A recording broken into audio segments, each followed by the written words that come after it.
Good morning class.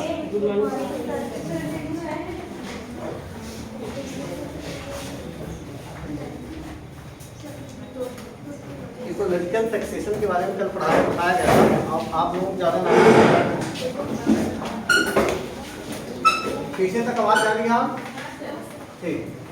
Ecological succession के बारे में कल आप लोगों को पढ़ाया गया था। का नॉलेज आप लोगों को काफ़ी चीज़ों का नॉलेज हो चुका है। अब जैसे पारिस्थितिकी अनुक्रमण किसे बोलते हैं, इसमें बताया गया था कि पारिस्थितिकी अनुक्रमण में क्या होता है। जब कोई एक प्रजाति है, एक प्रोसेस है, क्या है? प्रोसेस है। जब एक ऐसा क्रिया है, एक ऐसा क्रिया कहा जाए, एक ऐसा प्रोसेस कहा जाए, एक प्रक्रिया कहा जाए जिसके तहत एक प्रजाति का स्थान दूसरी प्रजाति ले लेती है। एक प्रजाति का स्थान दूसरी प्रजाति, उसे क्या बोलते हैं? पारिस्थितिकी अनुक्रमण। ठीक, एक सबको समझ में आ गया था। पारिस्थितिकी अनुक्रमण होने के लिए क्लीमेंट ने 1916 में कितनी अवस्थाओं से गुजरना पड़ेगा कहा था? 6। कौन कौन सी अवस्थाएं हैं? सबसे पहला कौन सा होगा? म्यूटेशन और वनस्पति, जिसे बोलते हैं वनस्पति रहित क्षेत्र। ठीक, दूसरा प्रवास, माइग्रेशन होगा वहां पे। तीसरा किससे गुजरेगा? अस्थापन। अस्थापन में क्या होगा ना, निषेचन करेंगे, प्रजनन करेंगे, अपना वृद्धि के लिए काम करेंगे। ठीक, वो अस्थापन होता है, इसे बोलते हैं। ठीक, इसके बाद हाँ कंपटीशन होगा, प्रतिस्पर्धा होती है। अब प्रतिस्पर्धा के बाद प्रतिक्रिया होती है। और रिएक्शन के बाद क्या होता है? स्थिरीकरण। आप ये जितनी अवस्थाओं से गुजरता है पारिस्थितिकी अनुक्रमण, इसके बारे में पीछे से 4-5 लोग खड़े हैं। अनिल से लेके वहाँ पीछे कोई एक खड़ा होकर बोल दे, मुझे संतोष हो जाएगा, मैं आगे बढ़ जाऊंगा।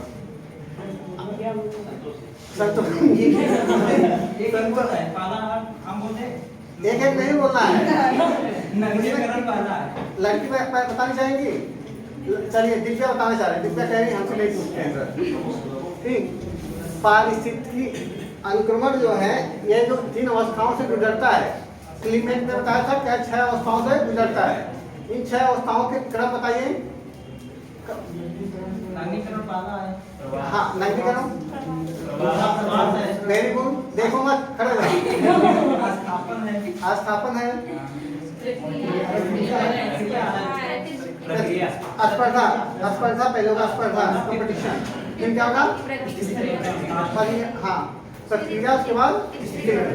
अच्छा ये बताइए वनस्पति विहीन में क्या होता है? कि वनस्पति विहीन का मतलब क्या होगा? वो स्थान में वनस्पति नहीं होगी।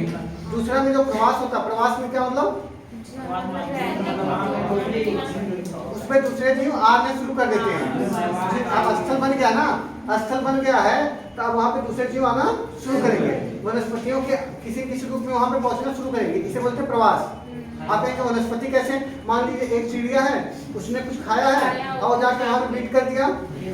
ठीक, वहाँ पे बीट किया, उसके माध्यम से वहाँ पे क्या अंकुरण शुरू हो गया। और जब वहाँ पे अंकुरण हो, निषेचन हो, तो ये अस्थापन होता है। तीसरी स्टेज अस्थापन में क्या होता है? निषेचन होता है, अंकुरण होता है, ये अस्थापन हो गया। ठीक, इसी जिसे बोलते हैं। जब अंकुरण होगा, किसी जीव का अस्तित्व आ जाएगा, वनस्पतियों का आ जाएगा, फिर आपस में क्या होता है? कंपटीशन। जैसे स्टार्टिंग में आप लोग स्टार्टिंग क्लास करने आए होंगे, आपस में प्रतिस्पर्धा नहीं रही होगी। पहले क्लास क्या था? म्यूटेशन की कंडीशन में था, खाली थी। आप आए तो सभी लोग पहले सीखने, सबका लगभग मुझे लगता है पहले दूसरी क्लास तीसरी क्लास में नॉलेज किसी को किसी चीज में आगे आओ। जैसे नॉलेज तो सापेक्षिक है, यहाँ पे जितने लोग बैठे हैं इंक्लूडिंग मैं भी, नॉलेज सापेक्षिक है।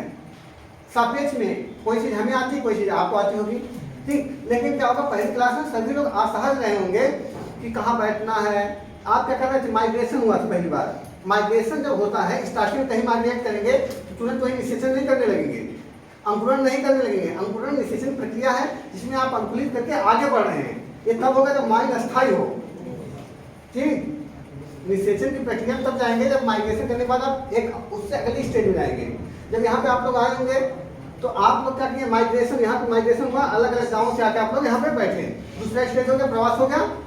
प्रवास होने के बाद आपके अंदर अंकुरण आना शुरू हो गया। अंकुरण क्या? नॉलेज का। ठीक, अंकुरण मतलब नॉलेज बढ़ना शुरू हो गया तीसरी स्टेज में, और जब नॉलेज हो गया अब चौथी स्टेज में आप लोग जाके क्या कर रहे हैं, प्रतिस्पर्धा कंपटीशन शुरू कर रहे हैं। टेस्ट हो रहा है, कोई आगे कोई पीछे, कोई उसमें कोशिश कर रहा है आगे बढ़ने के लिए, प्रतिस्पर्धा। फिर प्रतिस्पर्धा के बाद आप क्या करेंगे, रिएक्शन देना शुरू कर देंगे।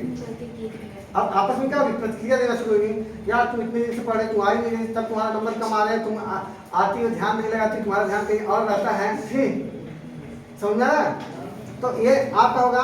इसके बाद एक लेवल ये होने के बाद ना लोग क्या हम उनसे बोलकर नहीं करेंगे वो स्थिरीकरण हो जाता है, समझना। या ऐसे क्या होता है, पारिस्थितिकी तंत्र में होता है, ऐसे बोलते हैं पारिस्थितिकी अनुक्रमण। पारिस्थितिकी अनुक्रमण देखा जाए दो तरह के होते हैं, एक प्राथमिक पारिस्थितिकी अनुक्रमण, एक द्वितीयक पारिस्थितिकी अनुक्रमण होता है। एक प्राथमिक, अच्छा इसके बारे में थोड़ा सा लिख लीजिए, थोड़ा सा खाली कर लीजिए, बहुत छोटा लिखवाऊंगा क्योंकि इन्वायरमेंट की क्लास एक दो क्लास में इन्वायरमेंट खत्म हो जाएगा। और कोई टॉपिक अगर आपको विशेष रूप से आप लोगों को पढ़ना होगा, इसके अलावा मुझे तो लगता है मैं टॉपिक पढ़ा दिया हूँ, ठीक। कुछ चीज़ें आप अपने से पढ़ेंगे लेकिन लगभग अच्छी टॉपिक पढ़ा दिया गया है।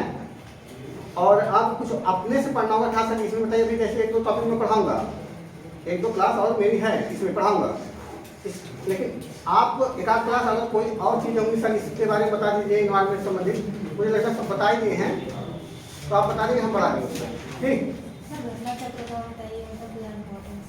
घटना चक्र तो अभी क्लास के बाद आप जाके घटना चक्र अगर पूरा क्लास तो की है, इधर तो की है, उधर तो नहीं की होंगी, हमारा सब क्लास की है लगभग आप देखेंगे ना, राष्ट्रीय उद्यान वन जीव घटना चक्र खत्म हो रहा है, ठीक। मोटी वाली जो आती है पूरा जो कंसेप्ट जीएस की पूरी आती है घटना चक्र अलग-अलग सब्जेक्ट का अलग-अलग आती है।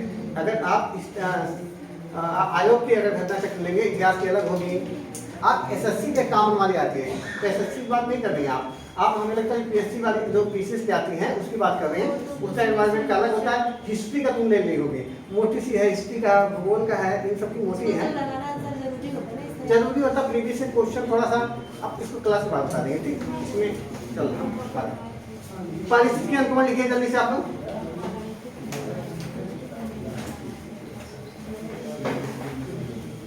क्योंकि आप लोगों का फेयरवेल का समय आ गया ना, फेयरवेल का नहीं कह रहा हूँ, एक तरह से कहा जाए आप लोगों को फेयरवेल स्टार्टिंग होता ना, हाँ फेयरवेल, हाँ फेयरवेल का समय आ गया आप लोगों का, ठीक। अप्रैल में आप लोगों को अप्रैल में अगला बैच दिन आ रहा है, लेकिन जैविक समुदायों की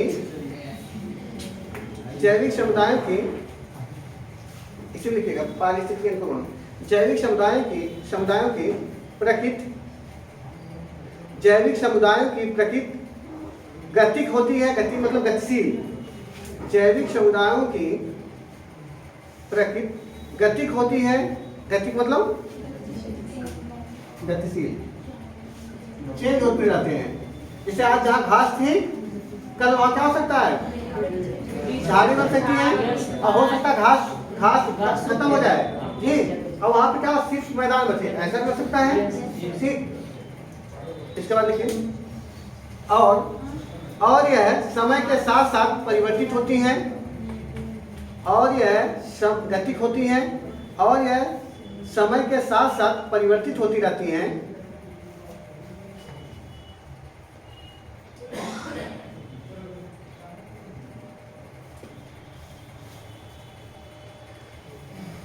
वह प्रक्रम, इससे देखिए, इससे मैं उसका भी क्वेश्चन बन सकता है इस टॉपिक से। वह प्रक्रम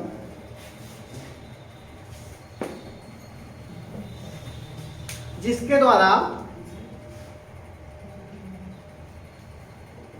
किसी क्षेत्र में पाई जाने वाली वनस्पति, किसी क्षेत्र में पाई जाने वाली वनस्पति और जंतु प्रजातियों के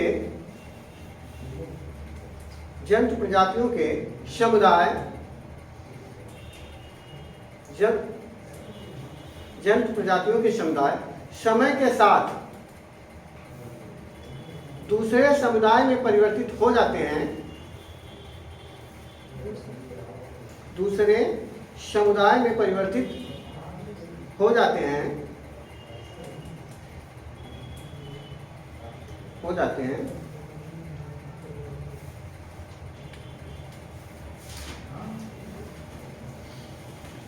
या दूसरा उनका स्थान ले लेते हैं, तो इसे पारिस्थितिकी अनुक्रमण कहते हैं।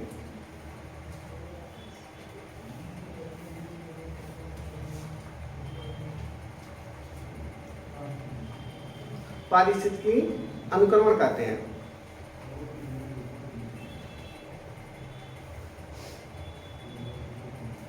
हो गया। अब डालिए पारिस्थितिकी अनुक्रमण की अवस्थाएं, प्रावस्थाएं डाल दीजिए।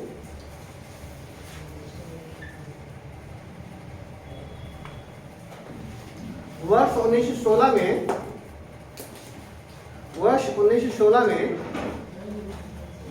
क्लीमेंस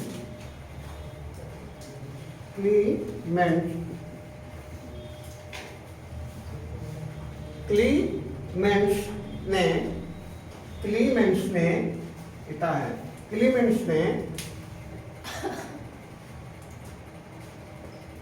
पारिस्थितिकी अनुक्रमण की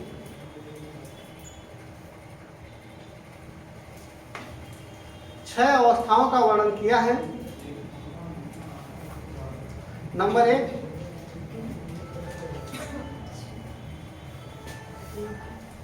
छह अवस्थाओं की या छह प्रक्रियाओं का वर्णन किया है। नंबर 1,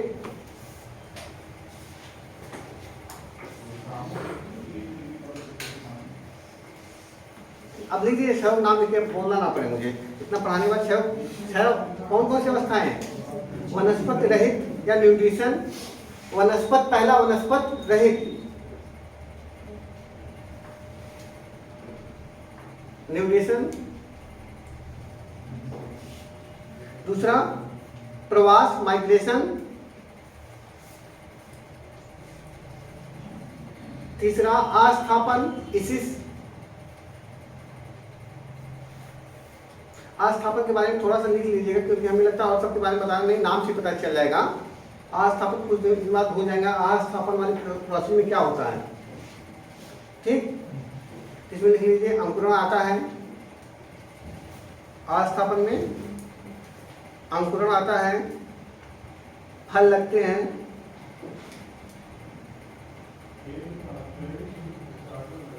ठीक है। अगला स्पर्धा, कंपटीशन हो गया। प्रतिक्रिया,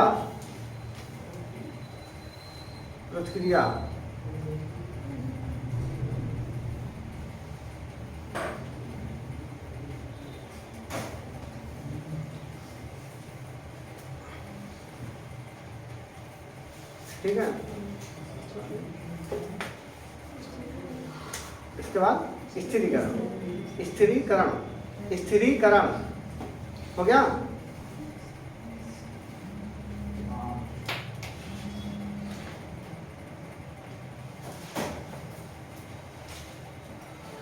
इसमें देखिए, इसमें एक होता है अनुगामी समुदाय। इसी के अंदर पारिस्थितिकी अनुक्रमण में एक होता है अनुगामी समुदाय। अनुगामी का मतलब होता है जो सबसे पहले आए, ठीक। जब ये पारिस्थितिकी अनुक्रमण हो रहा था, जो सबसे पहले जीव जंतु वनस्पति आए उन्हें बोला जाएगा अनुगामी समुदाय के वनस्पति, ठीक। ये अनुगामी समुदाय के जो होंगे, अच्छा जो जल्दी आएगा जल्दी जाएगा, जबकि वो विषम परिस्थिति में आ रहे हैं। जैसे अभी पारिस्थितिकी अनुक्रमण के पहली स्टेज में आ रहे हैं, जहाँ पे न्यूट्रिशन है, जहाँ पे अभी लैंड बना है, वहाँ पे मृदा में उर्वरता नहीं होगी, वहाँ पे विषम कंडीशन है, फिर भी उसमें आप आ रहे हो, विषम कंडीशन में आ रहे हो, तो विषम कंडीशन में लंबे समय तक सर्वाइव करोगे नहीं। इसीलिए जो अनुगामी होते हैं, अनुगामी कह रहा हूँ, अनुगामी बोला हो ना, जो अनुगामी जो होंगे वो क्या करेंगे, सबसे पहले ये जल्दी आएंगे, जल्दी थोड़े समय बाद के चले जाएंगे। समझना ना, अनुगामी बोला हूँ कि अग्रगामी बोला हूँ? अनुगामी। अग्रगामी मैं बताना चाहता हूँ, यही मैं सोच रहा था अग्रगामी। ठीक, हाँ अनुगामी तो आते, अनुगामी वो समुदाय होते हैं, सुनिए अग्रगामी समझिए, अग्रगामी होते हैं अग्रगामी जो पहले आए, अग्रगामी। वो थोड़ा सा मिस्टेक हो गया था इसलिए मुझे बात पूछा हूँ कि अनुगामी बोल रहा था अग्रगामी। अग्रगामी समुदाय जो होते हैं, अग्रगामी समुदाय वो समुदाय होते हैं जो पहले आते हैं, जैसे लाइकेन हुआ, छोटी छोटी घासें हुई, कवक हुआ, ये सब क्या हुए? अग्रगामी समुदाय होंगे। ठीक, अग्रगामी समुदाय विषम परिस्थितियों में आ गए, इनका जीवन काल क्या होगा? छोटा होगा। ठीक, इसमें एक और शब्दावली होती है अनुगामी समुदाय। अनुगामी समुदाय वो होते हैं ना जिनका स्थान बदल जाता है, जिनका स्थान बदल जाएगा, जो बीच में रहेंगे वो क्या होंगे? अनुगामी स्थान, अनुगामी समुदाय कहलाते हैं। और चरमोत्कर्ष समुदाय वो कहलाते हैं जो सबसे लास्ट में आएंगे। और इन तीनों में अगर कहा जाए अग्रगामी, अनुगामी और चरमोत्कर्ष समुदाय, इन तीनों समुदाय में सबसे लंबे समय तक और सबसे जटिल और सबसे अस्थायी भाव में रहेगा चरमोत्कर्ष समुदाय। जैसे फॉरेस्ट, क्या फॉरेस्ट, जैसे अग्रगामी समुदाय का एग्जाम्पल आ गया, अभी कोई स्थान बना है और उसमें जो लाइकेन है, छोटी छोटी घासें, ठीक, उसके बाद अनुगामी में आ जाएगा जो घास के साथ बड़ी बड़ी झाड़ियां हैं, समझ में आ रहा है? और लास्ट स्टेज जो अगर यही किसमें कन्वर्ट हो गया? फॉरेस्ट में। किसमें? फॉरेस्ट में। तो क्या हो जाएगा? चरमोत्कर्ष समुदाय। जंगल जो होता है, चरमोत्कर्ष उसमें बना दे पारिस्थितिकी अनुक्रमण में जो जंगल है या वन है, ठीक, ये किस अग्रगामी है, अनुगामी है, समुदाय है कि चरमोत्कर्ष समुदाय है? चरमोत्कर्ष। घास का मैदान और झाड़ियां अनुगामी होगा। समझ में आ रहा है? कहीं पे स्थल का निर्माण हुआ है अभी, ठीक, और वहां पे लाइकेन आ रहे हैं, एक कोष की जीव आ रहे हैं, ठीक, क्या होगा वो? अग्रगामी। सबसे जल्दी आएगा अग्रगामी, सबसे पहले जाएगा अग्रगामी, क्योंकि विषम परिस्थिति में आ रहा है। समझ आ रहा ना? ये थोड़ा सा ऐसे था, इसका कोई मेन रोल नहीं है। मेन है इसलिए कि जो पारिस्थितिकी अनुक्रमण होते हैं ये दो प्रकार के होते हैं,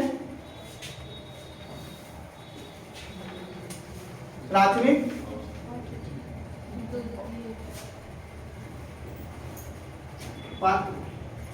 अनुक्रमण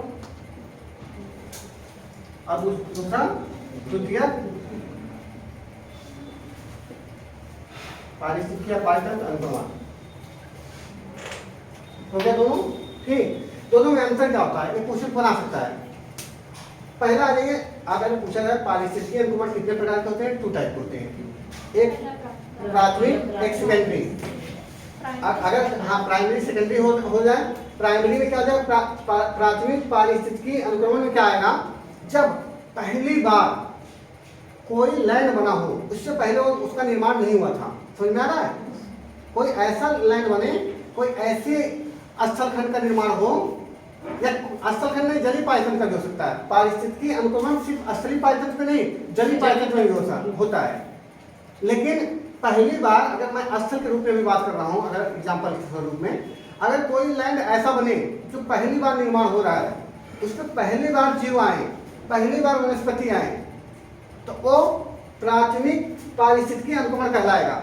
जैसे डेल्टा का निर्माण होता है, नदियों के द्वारा जो डेल्टा बनाया था, पहला मैदान होता है डेल्टा, उस डेल्टा पे जो पहली प्रजातियां आती हैं, पहले छोटी छोटी घास पनपेंगी, छोटी छोटी घास आएंगी, काई आएगी, काई घास, इससे निर्माण होगा।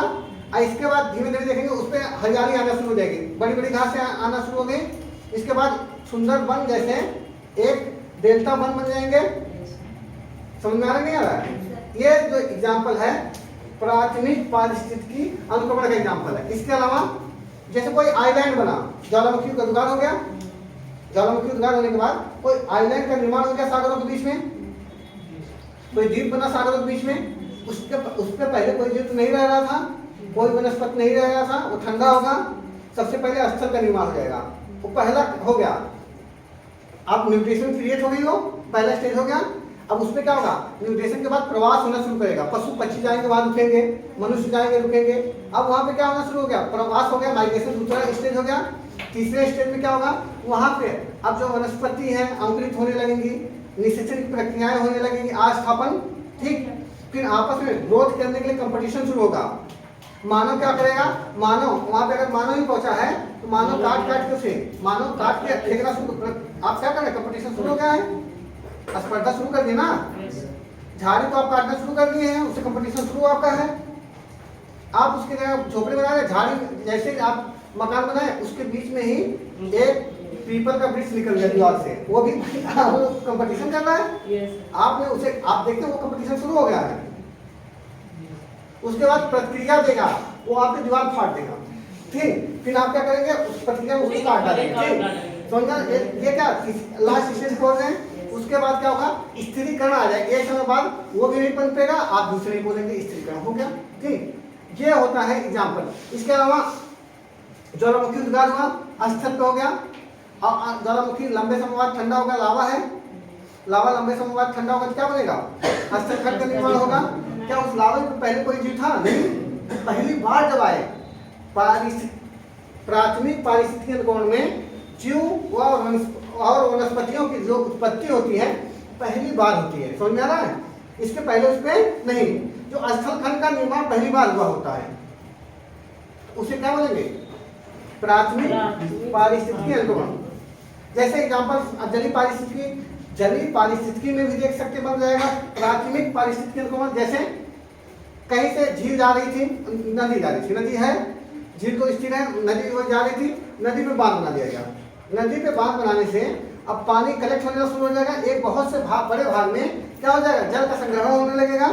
अब वो जो नदी थी वहां पे एक छोटी सी झील का निर्माण हो गया, पहले झील नहीं थी ना, तो जलीय पारिस्थितिकी का निर्माण हो गया, वो प्राथमिक पारिस्थितिकी अनुकरण हुई। समझ में आ रहा है। या आप अपने घर पे क्या किए, गड्ढा कर दिए, गड्ढा खोद के आप उसमें अपने घर का जो वेस्ट वाटर है उसको वहां पे डिस्चार्ज करना शुरू कर दिए।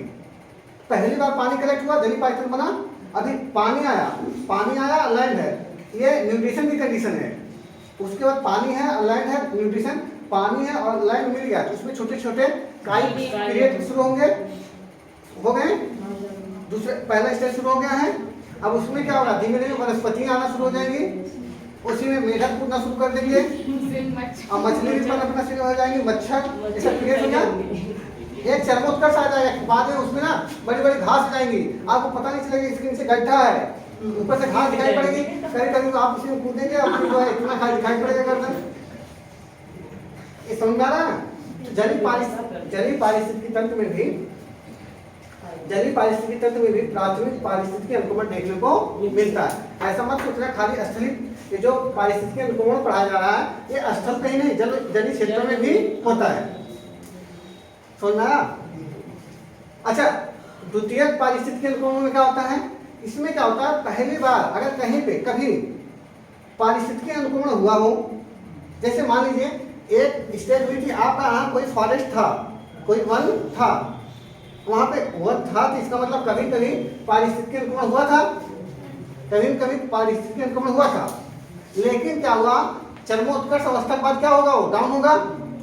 चरमोत्कर्ष अवस्था के बाद अपने वहां से वृक्ष सूखना शुरू हो जाएंगे, मानव अतिक्रमण करना शुरू कर देगा, फिर से क्या बना देगा, उसको लगभग क्या हो जाएगा, न्यूट्रिशन कंडीशन है। आप गाँव में देखेंगे कहीं वृक्ष रहा होगा 8-10, अगर छोटे एग्जाम्पल देखें गांव में, आप सभी लोग गांव से बिलोंग करते लगभग, तो आप देखेंगे 8-10 वृक्ष का एक बाग नहीं होगी आप गांव में, ठीक। बचपन में आप देखेंगे आज वो बचा रहेगा, अभी वो चरमोत्कर्ष अवस्था नहीं पहुंचा है। लेकिन कुछ ऐसे जगह देखेंगे जहां से चरमोत्कर्ष अवस्था चले गए, आज टीला दिखाई पड़ रहा होगा, आज बाग सूख गए होंगे, उसके आम सूख गए होंगे, वहां वृक्ष नहीं, अब वहां टीला एक दिखाई पड़ रहा है। क्या है, टीला। अब फिर क्या होगा, आप उसमें फिर से क्या होगी, धीरे धीरे फिर से वनस्पति आना शुरू होगी, घास का मैदान बनेगा, धीमे धीमे झाड़ी के रूप लेगा, फिर उसी में एक दो वृक्ष आप याद लगा देंगे, या तो अपने आप क्रिएट हो जाएगा वृक्ष, बबूल का वृक्ष हो गया, नीम का वृक्ष हो गया, यूकेलिप्टस हो गया, ठीक, आम हो गया, ये सब वृक्ष आ गए, फिर से एक अनुक्रमण की कंडीशन बन गई। जब कभी पारिस्थितिकी अनुक्रमण के समाप्त होने के बाद किसी क्षेत्र में दोबारा फिर से अनुक्रमण की कंडीशन शुरुआत हो जाती है, तो उसे क्या बोलते हैं, द्वितीय पारिस्थितिकी अनुक्रमण। अच्छा, दोनों में क्वेश्चन बना देगा, स्टेटमेंट दे देगा आपको यूपीएससी में कि पारिस्थितिकी अनुक्रमण की गति तेजी होगी, पारिस्थितिकी अनुक्रमण की जो बात करो प्राथमिक पारिस्थितिकी अनुक्रमण की जो गति होगी इसकी तेजी होगी कि द्वितीयक पारिस्थितिकी अनुक्रमण की, बताइए इसकी वेरी गुड द्वितीयक, क्योंकि प्राथमिक अनुक्रमण जब हो रहा था उस समय लैंड उर्वर नहीं था, उसमें कोई भी गतिविधि नहीं हुई थी। पहली बार लैंड बना था उसमें उर्वरता भी नहीं थी, लेकिन अब जब दूसरी बार द्वितीयक पारिस्थितिकी अनुक्रमण हो रहा था इस पे एक बार कहीं कहीं प्रजातियां थी और वो फिर से इसमें समाप्त हुई है, तो कुछ तो उर्वरता होगी पहले के सापेक्ष से ज्यादा, इसलिए ये बहुत द्वितीयक पारिस्थितिकी अनुक्रमण तेजी से आता है। जैसे आप इसका सही एग्जांपल देख लेंगे, आप गन्ना जब पहली बार बोए खेत में गन्ना का पहली बार, तो प्राथमिक पारिस्थितिकी अनुक्रमण हो गया। आज जब एक बार कटाई करके छोड़ दिए, ठीक, कटाई करके छोड़ दिए, क्या द्वितीयक पारिस्थितिकी अनुक्रमण। अब दोनों गन्ने के खेत को देखेंगे आप, जो पहली बार बोए हैं गन्ना, तो अब लगभग गाँव में रहे ना सभी लोग, जो पहली बार बोए हैं ठीक, उसको देखिए, उस वाले खेत को देखना, और दूसरे वाले खेत का जो है ना, जो गन्ना तेजी से ग्रोथ करेगा, एक ही साल में दोनों की देखेंगे, तो जो दूसरी बार काट के छोड़ दिए थे उसकी प्रजाति मजबूत होगी, होती नहीं होती है, क्योंकि उस मिट्टी में ऑलरेडी उर्वरता हाई है, उसमें कुछ ऐसी प्रजातियां जो आधी अभी बची हुई हैं वो पनप जाएंगी तेजी से। और जब यहाँ पे प्राथमिक पारिस्थितिकी अनुक्रमण हो रहा है वहाँ पे बहुत विषम परिस्थिति अभी क्रिएट करना है, ठीक, दोनों मन पता चल गया आपको? कोई डाउट किसी को? ठीक, लिख लीजिए थोड़ा। यह अनुक्रमण दो प्रकार के होते हैं, यह अनुक्रमण दो प्रकार के होते हैं, यह अनुक्रमण दो प्रकार के होते हैं। पहला लिखिए, प्राथमिक या प्राइमरी सक्सेशन,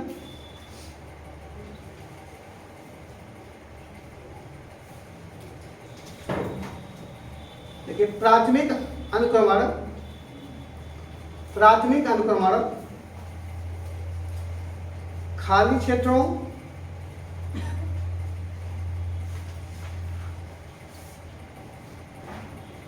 खाली क्षेत्रों जैसे चट्टान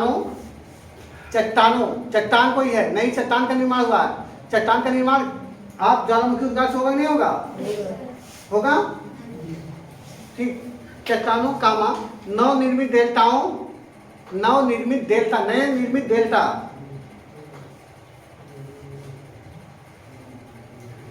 द्वीप समूह,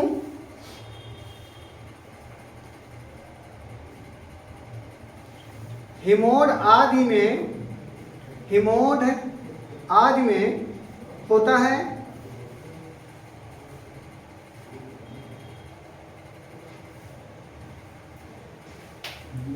है, जहां पहले किसी भी समुदाय का अस्तित्व नहीं था।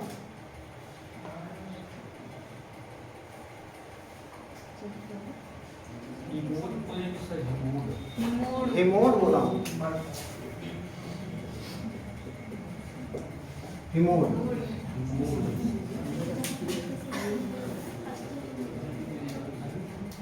आज में होता है, हो गया, जहां पहले किसी भी समुदाय का अस्तित्व नहीं था, ठीक। प्राथमिक अनुक्रमण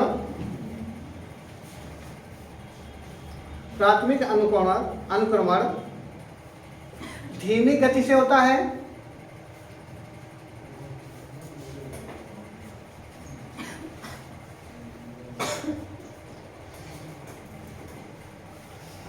बताइए।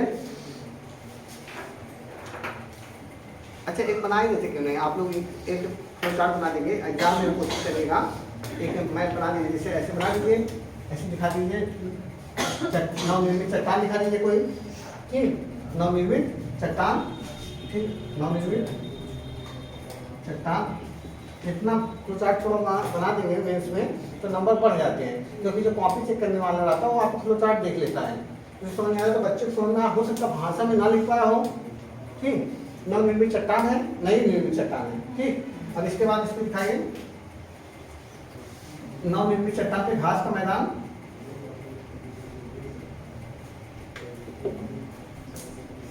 ठीक,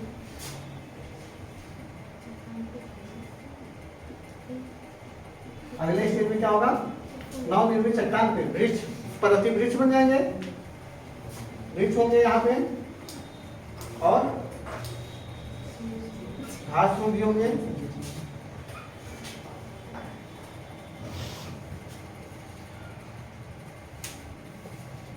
बन गया। जैसे अभी नहीं समझ आ रहा तुम लोगों को, ऐसे बाद में दिक्कत आई, बाद में समझ नहीं आया कैसे बनाए। दिख नहीं रहा है। यहाँ दिखेगा, हाँ ये नवनिर्मित चट्टान हो गया। ठीक, या नवनिर्मित मैदान बना, तुम लोग मैदान पे है, मैदान ज़्यादा सुनोगे। नवनिर्मित मैदान, मैदान लेकिन नवनिर्मित, नया निर्माण हुआ हो मैदान। ठीक, नदियों की मिट्टी के द्वारा लाया गया एक मैदान बना। नवनिर्मित मैदान हो गया। इसके बाद नवनिर्मित मैदान के बाद इतनी हंसी क्यों आ रही है? इस पे घास का मैदान, घास का मैदान बना।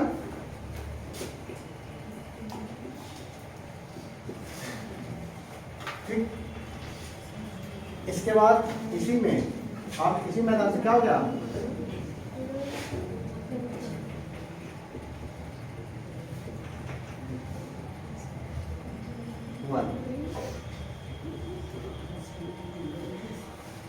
वन का निर्माण।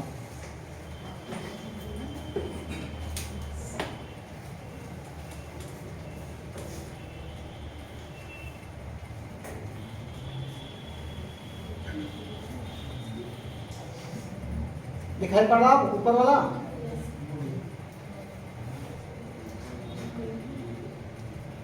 आप लोग दिखाई पड़ रहा है ना? चलिए अब द्वितीय कंपाउंड लिखिए।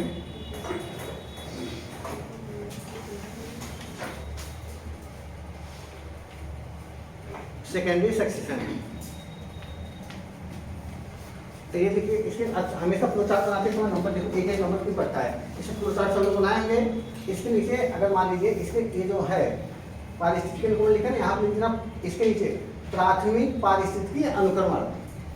ये पता चले कि इसका आप फ्लो चार्ट बनाए हैं। कभी कभी हम लोग फ्लो चार्ट बनाते हैं, लिखते नहीं इसका किसके लिए बनाए हो। इसे समझ नहीं समझ में आ रहा क्या करना चाह रहा हूँ? बनाना क्या, बना तो दिए, खाली लिख दो, फिर बनाओ क्या?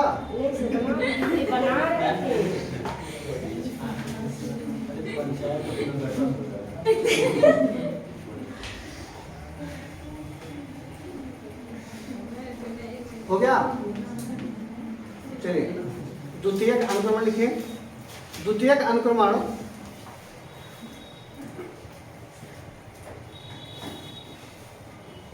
द्वितीयक अनुक्रमण वर्तमान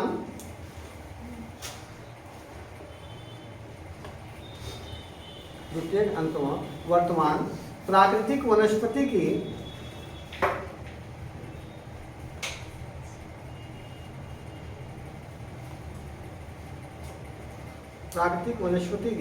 समाप्ति के पश्चात अस्तित्व में आते हैं।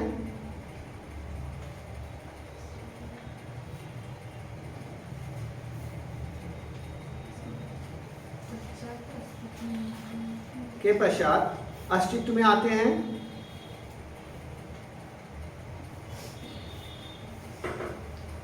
अर्थात जिन क्षेत्रों में पहले वनस्पतियां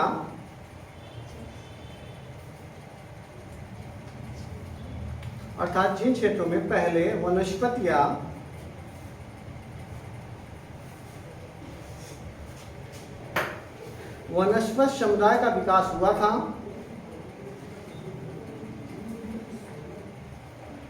वनस्पत समुदाय का विकास हुआ था, किंतु बाद में प्राकृतिक या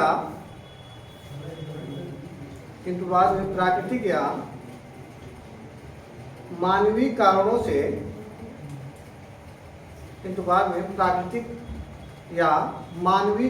से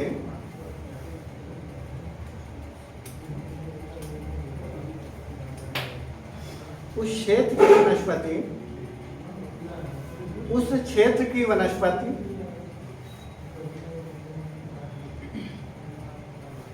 के पूर्ण या आंशिक रूप से नष्ट हो जाने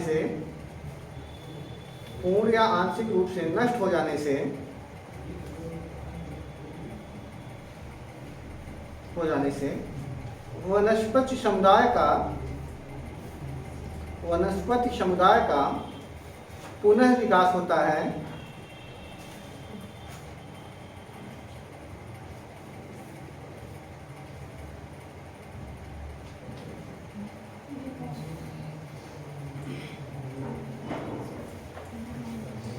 क्या होता है?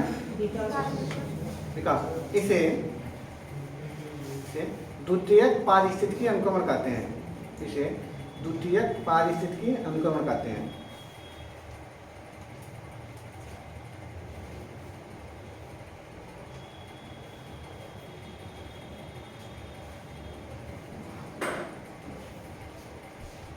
ठीक है, अब इसका आप लोग बना सकते हैं। ठीक, पहले से दिखा देंगे। इसमें एक ऐसे बना लीजिए, एक यहाँ पे उल्टा चलेगा। पहले क्या था? पहले एक वन था, वन है फॉरेस्ट है, चरमोत्कर्ष पे था आपने। ठीक, अब इसके बाद अगले स्टेज में क्या लगा है? ये मैदान बन गया। इसमें बना दो, मैदान बन गया। भाई मानव ने क्या कर दिया? मानव या प्राकृतिक आपदा, मानव या प्राकृतिक आपदा के कारण क्या हुआ? ये जो वन था ये किसमें कन्वर्ट हो गया था? मैदान या मैदान में। और मैदान से क्या हो जाएगा? घास का मैदान फिर से बनेगा, फिर से क्या होगा? फिर से फॉरेस्ट होगा। समझ आगे नहीं आ गया आप लोगों को? दिव्या समझ में आ रहा है? मधोर बैठी दिखाई पड़ रहा है यहाँ पे? मैं जो समझाना चाह रहा हूँ वहाँ तो वही बात बदल जा रही है। नहीं, अगर आप लोग बुरा मत मानिएगा। जैसे क्या होता है, हो सकता मैं यहाँ सामने बोल रहा हूँ, क्लास वहाँ तक है ना, कुछ पीछे तक आवाज़ प्रॉपर जा रही नहीं जा रही है। कभी कभी बोलते समय आदमी स्पीच अपनी धीमी कर देता है, तो वहाँ तक लास्ट वाली बात पहुँच नहीं पाती। जैसे हम लोग खुद पढ़ाते थे, टीचर पढ़ाते हैं, तो जान ही रहे होगे रेलवे में कभी गए हो क्लास में, एक बोलते हैं वो अपना है बोलते अपना है सुनते हैं। उनका यही स्टाइल है, अपना है बोलेंगे, अपना है जो है सुन ही लेंगे। तो ऐसी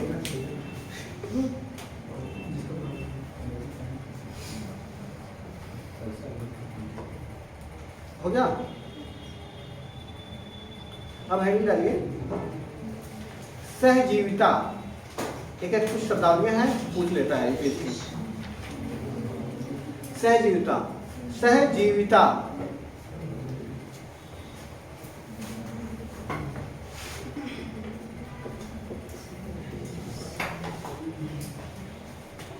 सहजीविता दिखाई पड़ रहा सबको?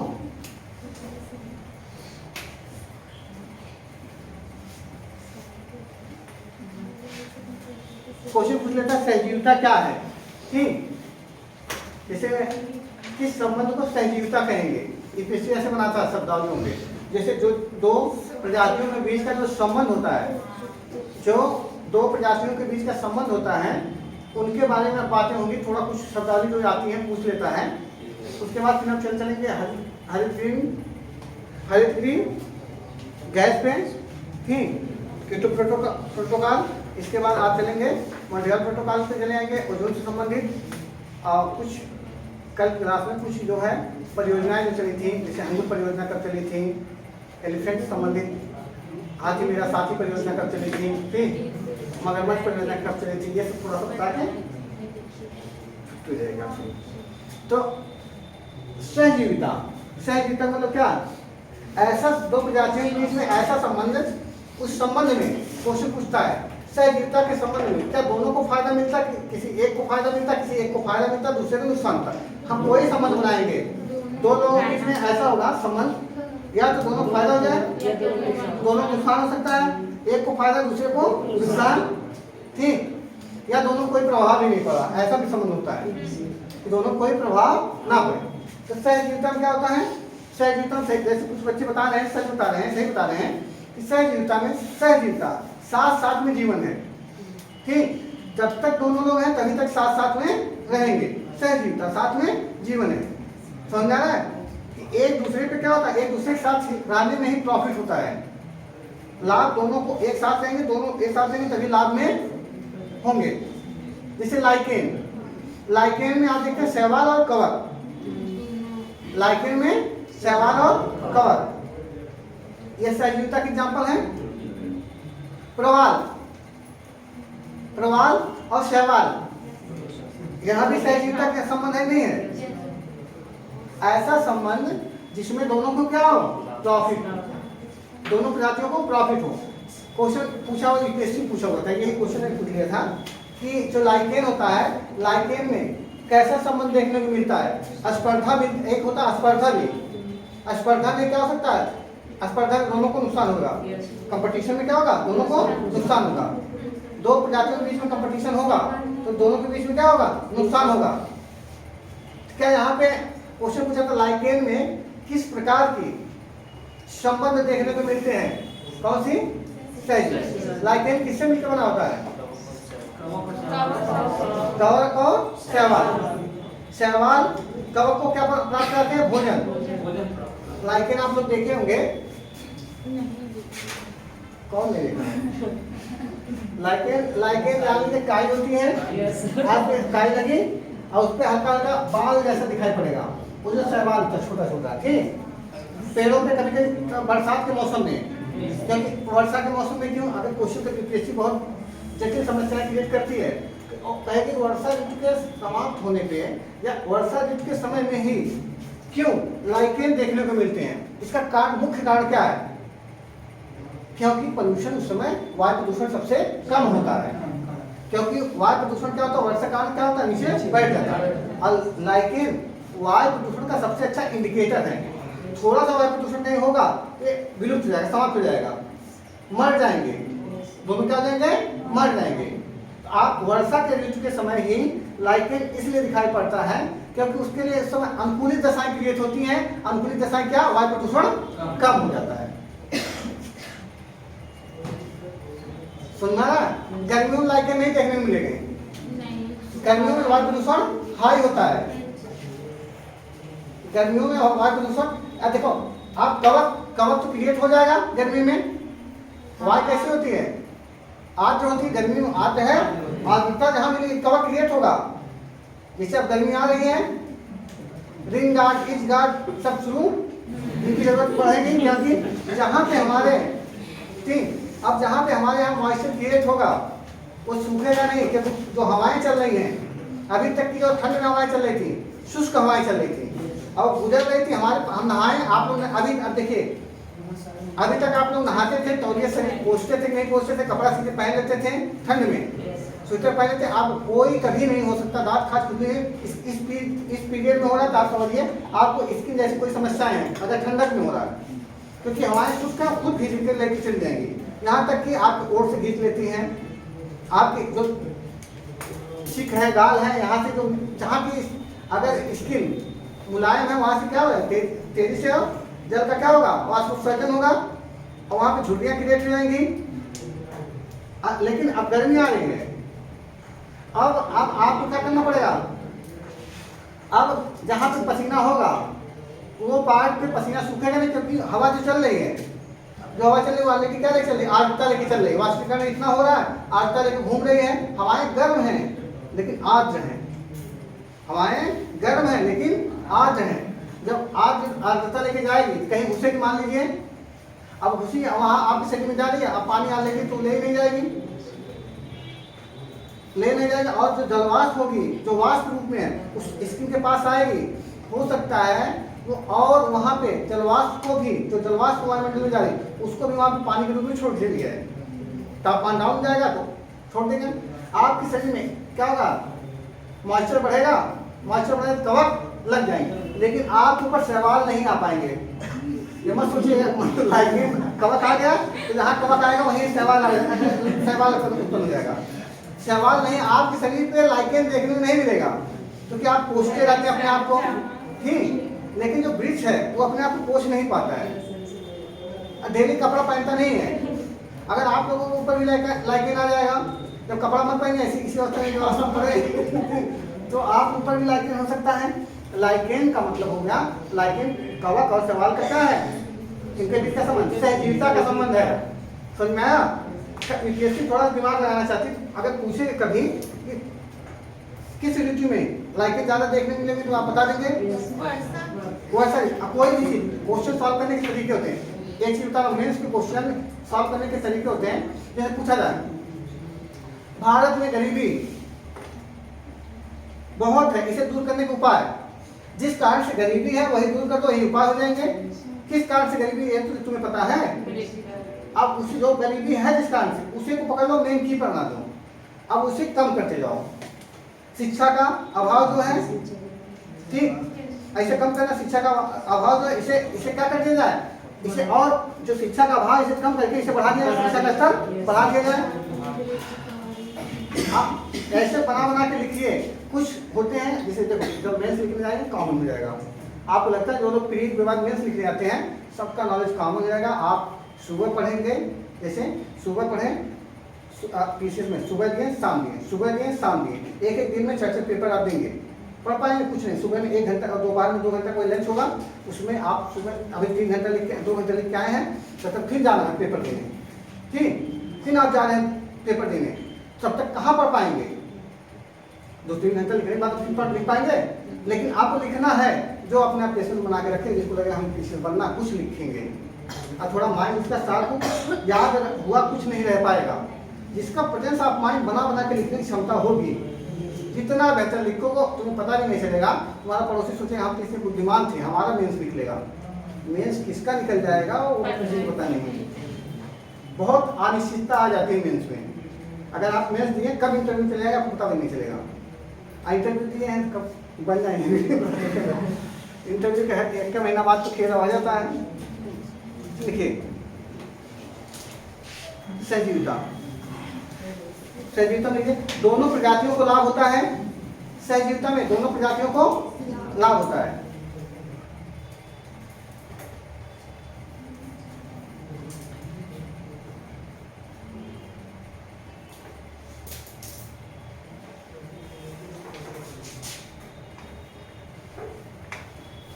जैसे लाइकेन में कवक और शैवाल का संबंध है।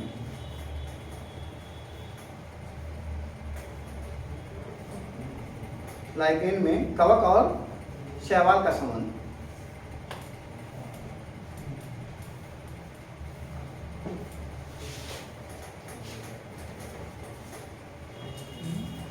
ठीक है। प्रवाल लिखिए, प्रवाल और शैवाल का संबंध, प्रवाल कोरल और एल्गी, प्रवाल और शैवाल का संबंध,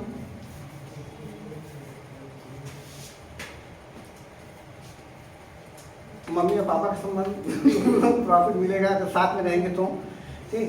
सहभोजिता अगला है कि नहीं, सहभोजिता, सहभोजिता,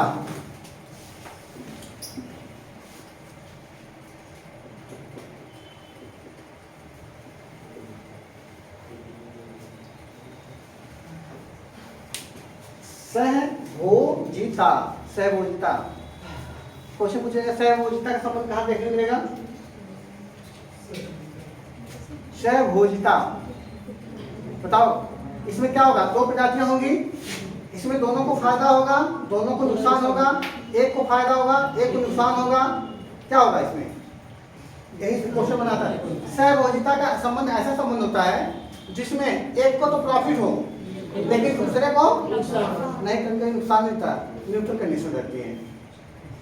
इसमें क्या होगा, इसमें नहीं, नुकसान नहीं होना चाहिए, एक को क्या हो, प्रॉफिट हो। 2 लोगों के बीच का ऐसा संबंध, एक को प्रॉफिट हो और दूसरे कोई नुकसान है ना हो, ये ऐसा संबंध होता है सहभोजिता का संबंध। जैसे एक होती मछली, चूसक मछली होती है, उसका नाम होता है चूसक, छोटे आकार की होती है, चूसक मछलियां होती सागरों में पाई जाती हैं। ये क्या करती है, जो बड़ी बड़ी शार्क मछलियां होती हैं, बड़ी बड़ी जो शार्क मछली होती हैं उनकी पीठ पे बैठी रहती हैं, उनकी पीठ पे बैठी रहती हैं। शार्क मछली के ऊपर चूसक मछली बैठी रहती है। शार्क मछली होती ना, अब ये बहुत झुंड में बैठी रहती हैं, शार्क मछली विशालकाय होती है। शार्क के ऊपर एक चूसक मछलियां बैठी होती हैं। जब शार्क मछली शिकार कर लेती है और खा के जिस अवसर इसको छोड़ देती है, चूसक मछली उसके ऊपर बैठी रहती है उतर के, अब वो छोड़ दी, अब जब तक खाती जाती शार्क तब तक चूसक मछली जाएंगे तो नहीं खा जाएंगे, उसके पीठ पे बैठी रहती है, ठीक, पीठ पे बैठी रहती है। और जैसे ही वो खा के अवशेष को छोड़ के भागती हैं, तुरंत ये चूसक मछली सब उतर के झुंड में ही उस अवशेष जो बचे हुए भोजन है उसको खाते हैं। अब साथ को मछली का कुछ नुकसान हो रहा है? कुछ नहीं नुकसान हो रहा है भाई, वो तो वेस्ट करके छोड़ के जा रहा था भोजन, उसे कोई मतलब नहीं था। ऐसे संबंध। इसके अलावा जंगलों में जो होता है, जंगलों में देखा जाए जो ये लोमड़ी होती है, लोमड़ी हमेशा ना शेर के पीछे पीछे घूमती रहती है, आगे आगे नहीं, आगे जाके तो वहाँ पे आगे नहीं, वहाँ शिकार हो जाएगी। लोमड़ी अगर शेर के सामने गई तो शिकार हो जाएगी, पीछे पीछे आती रहती है। आगे लेके चलिए उसको। नहीं आगे नहीं जाएगी, कि मामला एग्जाम्पल पढ़ जाएगा। एक हाँ जंगल बुक में दवा से आगे आगे रहता है। कौन आगे लगेगा? पहले वाली खबर देता है, पहले खबर अच्छा नहीं, लोमड़ी का जो पीछे पीछे रहती है और शेर आगे आगे, तो लोमड़ी छिप छिप के चलती है भी, पीछे पीछे चलना, छिप छिप के चलना है। नहीं तो अगर शेर ऐसे किया तो आगे वाला फिर पीछे कर देगा, शिकार बना लेगा, ठीक। पीछे पीछे रहती है, वो देखती रहती है कि कहाँ खाएंगे। शेर खा लेता है, शेर खाने का छोड़ देता है कुछ मांस, और जब देखेगा शेर निकल गया तो फिर लोमड़ी उसको खाते। शेर को नुकसान हो रहा है? कोई नहीं, ऐसा संबंध है। समझ में आ रहा है? देखिए, एक प्रजाति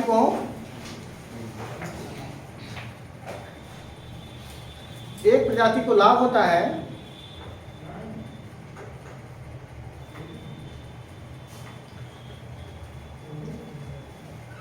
तथा दूसरी प्रजाति अप्रभावित रहती है।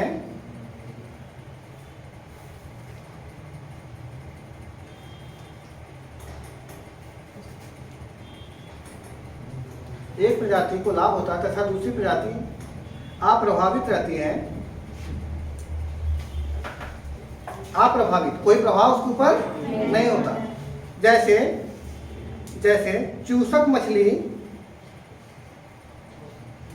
चूसक मछली सार की सतह पर जुड़ी रहती हैं। चूसक मछली सार की सतह पर जुड़ी रहती हैं।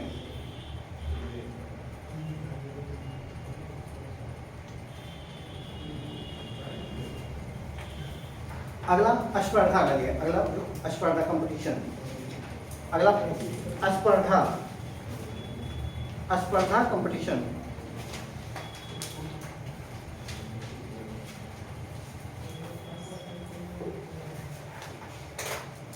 स्पर्धा हमेशा कंपटीशन में क्या होता है ना, नुकसान होता है।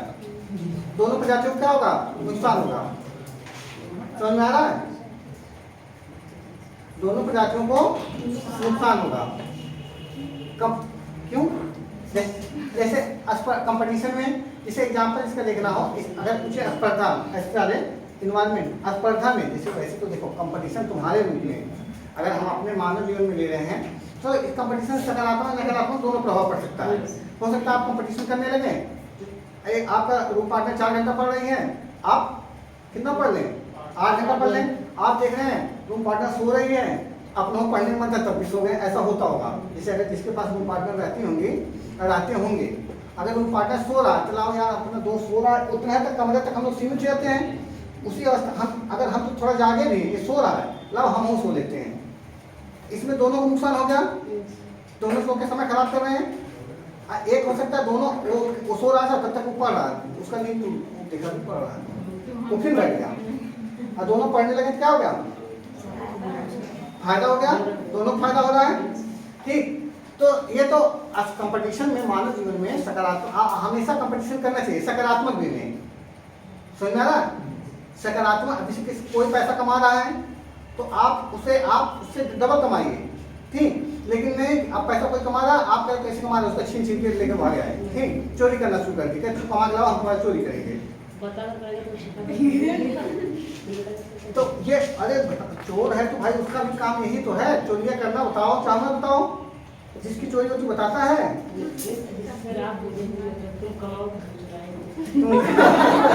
अरे हम नहीं दिया ऐसा करेंगे, हम एग्जाम्पल दे रहे हैं। वही मैं कर मेरा करना तो वही मैं समझ करना है नहीं। आसानी जैसे भी लोग आ गया।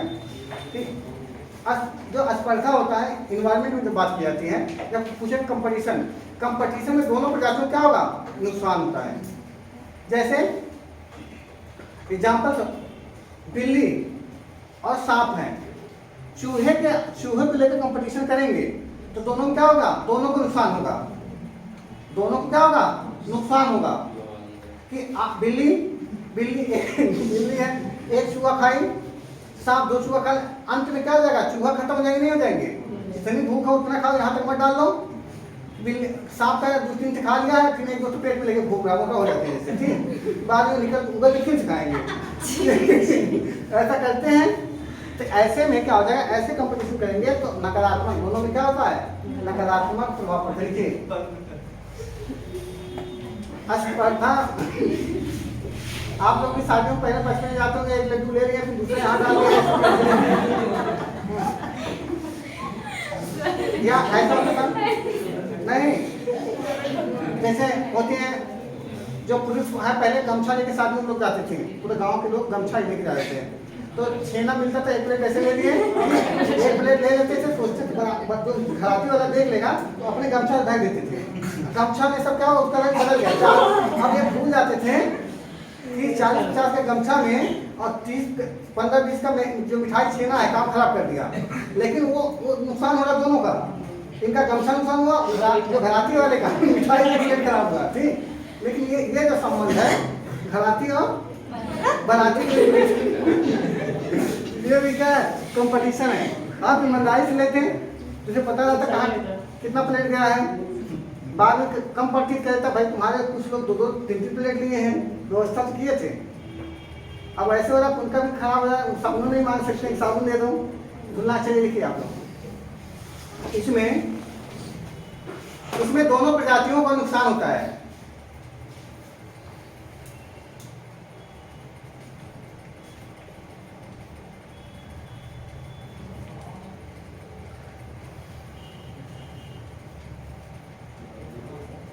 इसमें दोनों प्रजातियों को नुकसान होता है। उदाहरण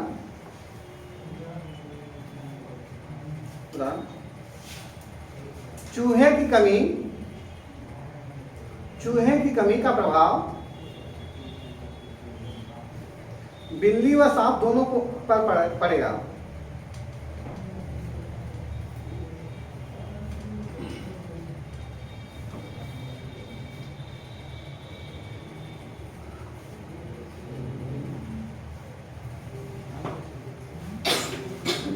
अच्छा, इसका और कोई एग्जाम्पल आप लोग बताइए जिसमें ऐसे संबंध हो जिससे दोनों को नुकसान हो। कोई बताए किसी को अच्छा एग्जाम्पल याद आ रहा हो या बना पाए। कोई ऐसा संबंध बताइए जिसमें दोनों को संबंध बनाए, दोनों को नुकसान हो जाता है। दोनों को, एक को नहीं होना चाहिए, दोनों को।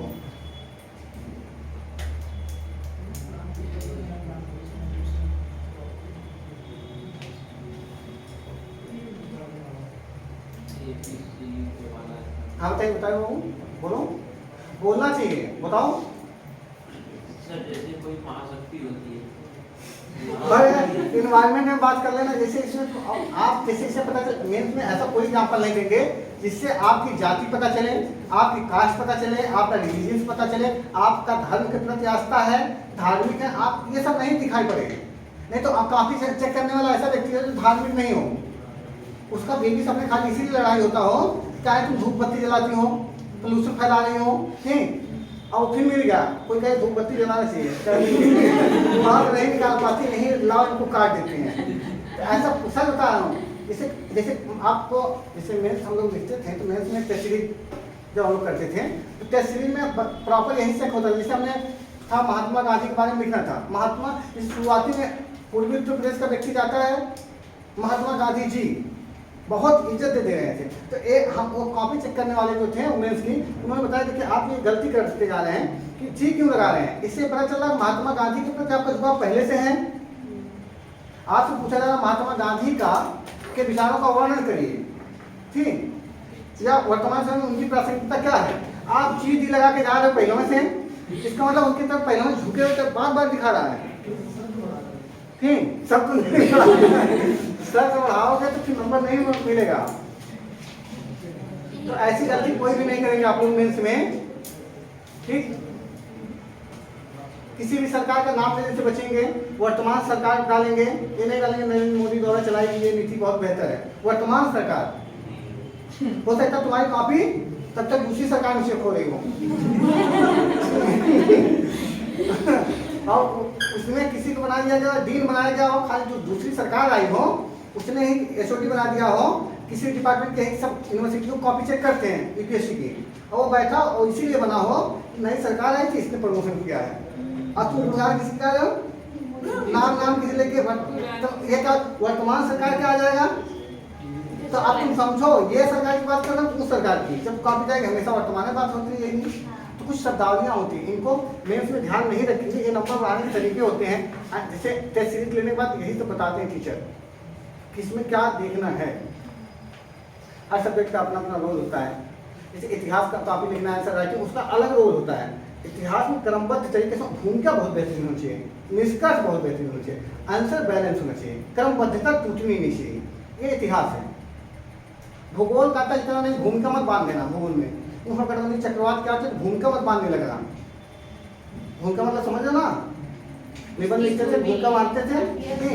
भूमिका मतलब खाली बाहर की चीजों जोड़ के फिर शुरुआत करना, किसी स्टोरी जोड़ के शुरुआत करना पीछे से। जैसे 1857 की विद्रोह से संबंधित क्वेश्चन बना, अब भूमिका एक बनाना है। तो भूमिका का मतलब होता है कि इतिहास क्वेश्चन भूमिका बनाना पड़ेगा। ये नहीं कि 1857 का विद्रोह एक सैनिक विद्रोह था, यहाँ शुरू करेंगे प्रभाव नहीं पड़ेगा, भूमिका बनाना पड़ेगा। कि 1857 की क्रांति से पहले भी भारत में छोटे मोटे विद्रोह हो रहे थे। कहीं ना कहीं अंग्रेजों की नीतियां भारतीयों के के ऊपर प्रतिकूल प्रभाव डाल रही थी। ठीक, आप उसमें एक दो आंदोलन का नाम डाल दीजिए, एक दो आंदोलन इससे पहले जो हुए थे उसका नाम डालिए। ठीक, फिर तात्कालिक कारण दिखा के तब बताइए कि तात्कालिक कारण ये रहा।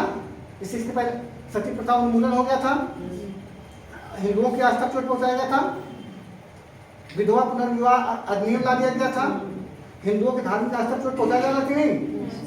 इसके अलावा जनजातीय विद्रोह थे, कुछ हुए थे। ठीक, हड़प नीति आ गई थी, सहायक नीति, हड़प नीति और सहायक नीति, ये दोनों जो ये भी कारण थी। ये असंतुष्ट जो लोग हो रहे थे इसके कारण यही तत्कालिक कारण बन गया आगे जाके। अब यहाँ से फिर भूमिका में तब आगे बढ़ेंगे, ये भूमिका बढ़िया मानी जाएगी। ये नहीं तुरंत तो वहीं से लिखना, भूगोल में वहीं से लिखना पड़ेगा आपको। भूगोल में डायग्राम होनी चाहिए, सबका अलग अलग है। आपको कैसे कौन सी कॉपी का आंसर राइटिंग करना। फन एक चीज और, जीएस की कॉपी को मेंस बना लेते हैं कुछ लोग। जीएस मेंस में अंतर नहीं होता, वही भूगोल जीएस में पूछा जाता है, वही भूगोल मेंस में पूछा जाएगा। ऑप्शनल में वही क्वेश्चन का आंसर अलग हो जाएगा, और यही जीएस में उसी क्वेश्चन का आंसर अलग। का मतलब ये नहीं कि उसकी मूल कंसेप्ट, मूल विचारधारा नहीं बदलेगी, आगे पीछे का रणनीति जो आगे पीछे का है उसमें प्रभाव दिखाई पड़ेगा आपको। जीएस का मतलब जनरल स्टडी, उसमें नहीं कहा भूगोल का पेपर है तो भूगोल का भी है, तो उससे जीएस के और सब्जेक्टों से अगर टॉपिक जुड़ रहा है तो उस पर लिखिए। समझ आ रहा है? जीएस के पेपर सॉल्व करते समय वो नहीं कह रहा कि आपका ये संविधान का क्वेश्चन है, एक साथ दो सब्जेक्ट डालना ना, जीएस फर्स्ट जीएस सेकंड ऐसे डालता है, टॉपिक का क्वेश्चन पेपर ना होता ना।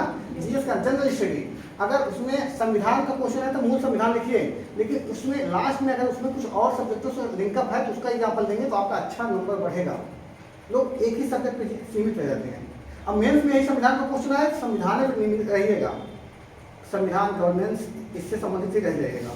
अब उसमें मत जाके इतिहास की चीजें उसमें डाल दीजिएगा उठा के। तो ये सब चीजें होती हैं, ये मेंस और जीएस में अंतर होता है। मेंस ऑप्शनल की बात कर रहा हूँ। अब मेंस में जीएस भी आएगा, जीएस के 4 पेपर होंगे। ठीक, अब तो ऑप्शनल यूपी में नहीं है, यूपीएससी में है। हाँ 2 पेपर। चलिए अभी लिख लीजिए आप लोग, कहाँ पे लिख लें, हो गया। अब लिखिए परिजीविता। परिजीविता, परिजीविता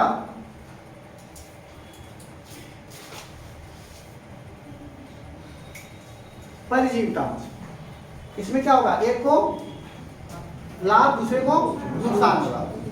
जैसे अमरबेल भी होता है, अमरबेल क्या होता है, वो दूसरे प्रकाश पाने के लिए किसी पेड़ को पकड़ लेता है। अमरबेल जो होती है जिस पे लताएं होती हैं, वो क्या होती है, लताएं प्रकाश संश्लेषण के लिए, कभी पूछे ना अमरबेल क्यों ऊपर बढ़ता हुआ चला जाता है, प्रकाश पाने के लिए ऊपर बढ़ता है। अब बाद में क्या होता है, जिसके ऊपर जाता है उसी को छाप देता है, उसी को प्रकाश संश्लेषण को क्या कर देगा, बाधित कर देता है।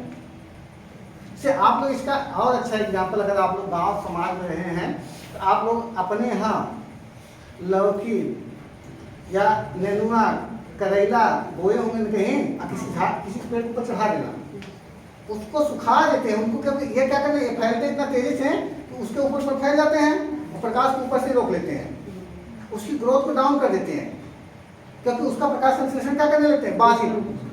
इनको तो प्रॉफिट हो गया, इनको तो रहने का आवास मिल गया, ये ऊंचाई पहुंच गए, नहीं नीचे रहे होते तो किसी के पैर के नीचे आ गए होते हैं लचीला गए होते हैं, लेकिन ऊपर पाए अब कंधे बैठ गए उसके, उसको ऐसे घेरे वो क्या हो गया,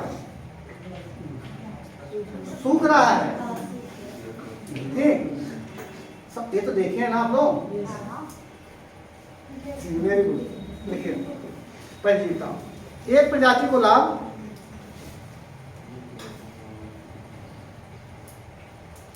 एक प्रजाति को लाभ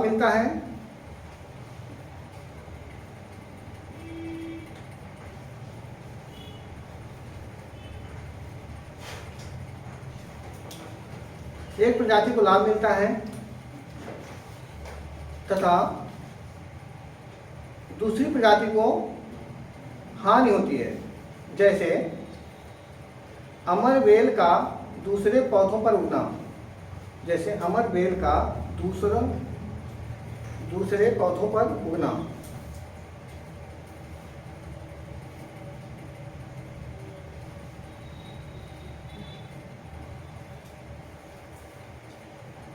ठीक, अमरबेल का दूसरे पौधों पर उगना। अब आइए परभक्षण, परभक्षण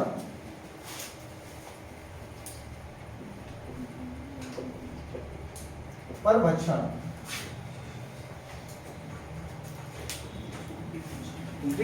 प्रीडेशन होता है इसका इंग्लिश। परभक्षण, परभक्षण का मतलब होता है परभक्षण, भक्षण करना। ठीक, भक्षण करने से संबंध होगा, एक प्रजाति दूसरी प्रजाति को क्या करेगी, भक्षण करेगी। एक को क्या होगा प्रॉफिट, दूसरे को नुकसान। परभक्षण, भक्षण के लिए आश्रित होना, भक्षण करने के लिए आश्रित होना। समझ में आ रहा है? परभक्षण में ऐसा संबंध होता है कि एक प्रजाति भक्षण, एक दो प्रजातियों के बीच का ऐसा संबंध जिसमें एक प्रजाति दूसरी प्रजाति से इसलिए खाली संबंध रख रही है, उसका भक्षण करेंगे, खाएंगे। तो जिसको खाओगे उसका नुकसान होगा और दूसरी प्रजाति तुम्हें खा ही नहीं पाएगी, क्योंकि दूसरे ये संबंध है, इसी हिसाब से बना है परभक्षण। जैसे इसका एग्जाम्पल देखेंगे, शेर और हिरण के बीच का संबंध। शेर हिरण के साथ संबंध इसीलिए रखना चाहता है, इनका क्या करेंगे, शिकार बनाएंगे। हिरण कभी शिकार बना पाएगा शेर का? नहीं। अच्छा, मगरमच्छ और शेर के बीच में हो जाए तो टक्कर का हो गया। ठीक, इसमें कोई भी किसी का शिकार बन सकता है। यहाँ पर भक्षण कर रहे हैं, यहाँ स्पर्धा चलेगी, कंपटीशन होगा, दोनों लोगों को नुकसान हो सकता है। ठीक, मगरमच्छ हो सकता है शिकार करते हैं, अच्छा है शेर। समझ आ रहा है? ऐसे हाथी और शेर का जो है उसमें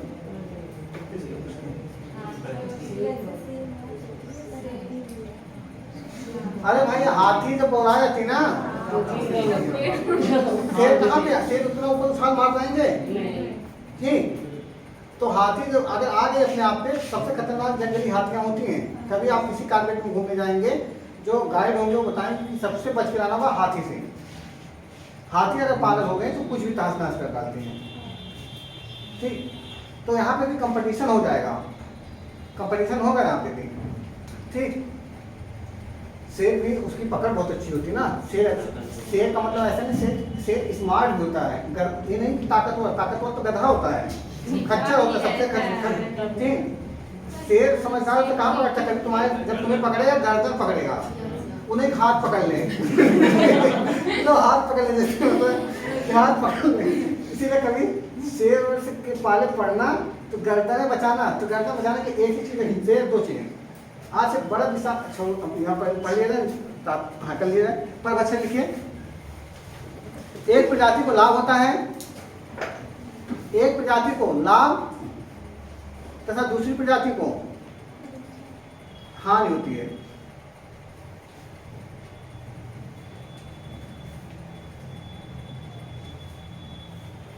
एक प्रजाति को लाभ तथा दूसरी प्रजाति को हानि होती है। जैसे शेर द्वारा हिरण का शिकार, शेर द्वारा हिरण का शिकार, शेर द्वारा हिरण का शिकार, हिरण का शिकार।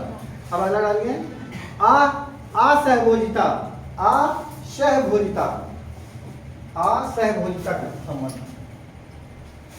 दोनों की परिभाषा तो बिल्कुल सेम है।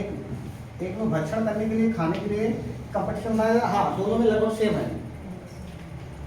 परभक्षण और परजीवी दोनों में क्या लगभग सेम है, समझ आ रहा है। असहभोजिता, लेकिन वह परभक्षण में भक्षण करने के लिए शिकार बनाया जाता है, परजीवी भक्षण करने के लिए बनाया जा सकता है, और प्लस रहने आवास के रूप में ऐसे भी, ठीक, ग्रोथ के लिए। असहभोजिता, असहभोजिता ऐसा संबंध होता है दो प्रजातियों के बीच जिसमें एक का नुकसान होगा, दूसरे कोई प्रभाव नहीं पड़ेगा, दूसरे कोई प्रभाव ना पड़ेगा, समझ आ रहा है। जैसे कवक और बैक्टीरिया का पेनिसिलिन से संबंधित हो है, पेनिसिलिन एंटीबायोटिक है, ठीक, पेनिसिलिन लगा दे किसी कवक का बैक्टीरिया पे तो क्या हो जाएगा, कवक का बैक्टीरिया नष्ट हो जाएगा, पेनिसिलिन थोड़ा नष्ट होगा, तो एंटीबायोटिक है, समझ आ रहा है, लिख लीजिए। एक प्रजाति नुकसान में रहती है,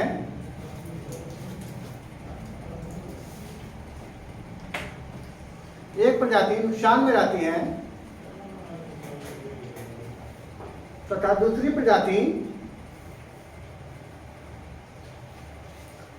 प्रजाति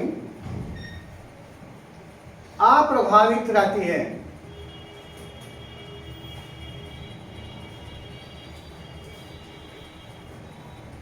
जैसे उदाहरण, जैसे पेनिसिलिन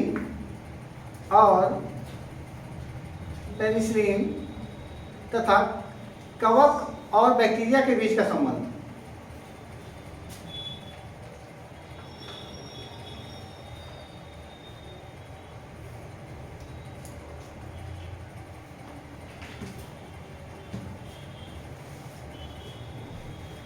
ठीक है, तो